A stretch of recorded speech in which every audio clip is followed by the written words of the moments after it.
오늘 아침 신문 시작합니다. 흑백 요리사 등 인기 콘텐츠를 불법으로 활용한 이른바 양산형 쇼폼이 판치고 있다는 기사 먼저 보겠습니다. 네, 조선일보입니다.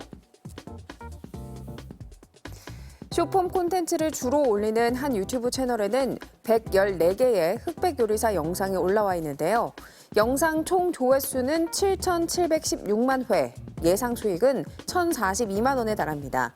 또 다른 채널에도 쇼폼 71개가 올라와 있고요. 영상 총 조회는 1억 회, 예상 수익은 9,715만 원이었습니다.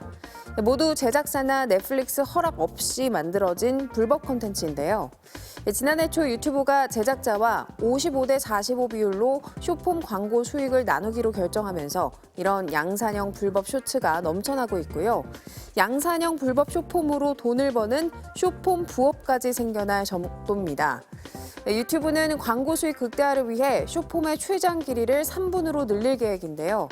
구글과 같은 글로벌 IT 기업이 사실상 지식재산권 침해 공범이라는 비판이 이어지고 있습니다.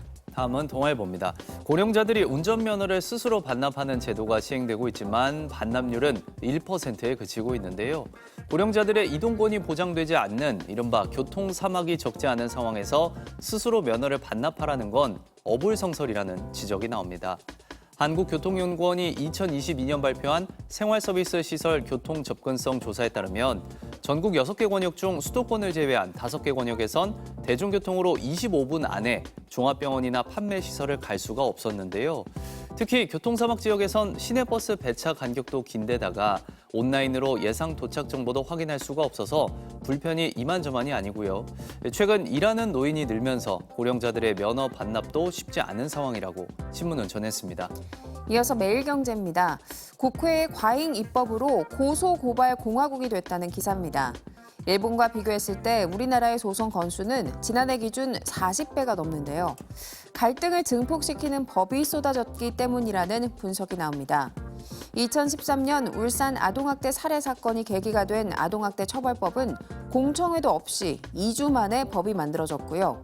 이 법안이 교사를 고소 고발하는 근거로 사용되면서 아동학대 소송이 급증했습니다. 교권 붕괴 우려의 목소리가 나오자 최근 개정 논의가 이뤄지고 있고요. 이 외에도 피해자들 이름을 딴 무슨 법 같은 이른바 네이밍법이 쏟아지는 것도 소송 대란을 부추기고 있는데 급하게 만드는 법안들이 본래 취지를 달성하지 못하고 사회적 비용만 증가시킨다고 신문은 지적했습니다. 다음은 지역신문 기사 살펴보겠습니다. 먼저 강원일보입니다. 탄광의 완전 폐광으로 고용 피해가 우려되는 강원 태백과 삼척이 고용 위기 지역으로 지정되는 게 최종 불발되면서 후폭풍이 예상된다는 기사입니다.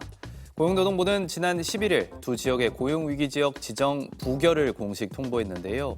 수십 년간 단계적 구조 조정을 겪어 법적인 지정 요건을 충족하지 못했기 때문입니다. 올해 7월 태백 장성광업소, 내년 6월 삼척 도계광업소가 폐광하면 지역 고용 쇼크는 상당 수준에 달할 거라는 연구 결과가 나오고 있다고 신문은 전했습니다. 끝으로 부산일보입니다. 부산 지역 청년 문화시설이 수십억 원의 유지비만 들어가는 세금 하마로 전락했다는 기사인데요. 부산에는 청년 문화 거점만 27개소에 다양한 청년 문화시설이 산재해 있는데요. 시민들 관심도는 높지 않습니다. 청년 인디 문화 성지가 되길 기대하며 예산 20억 원을 투입한 사상 인디 스테이션 대관 횟수는 올해 10차례에 그치고 있고요. 90억 원을 들여 조성한 문화시설 비콘 그라운드는 5년 동안 28억 원 넘는 손실을 내기도 했습니다. 지금까지 오늘 아침 신문이었습니다.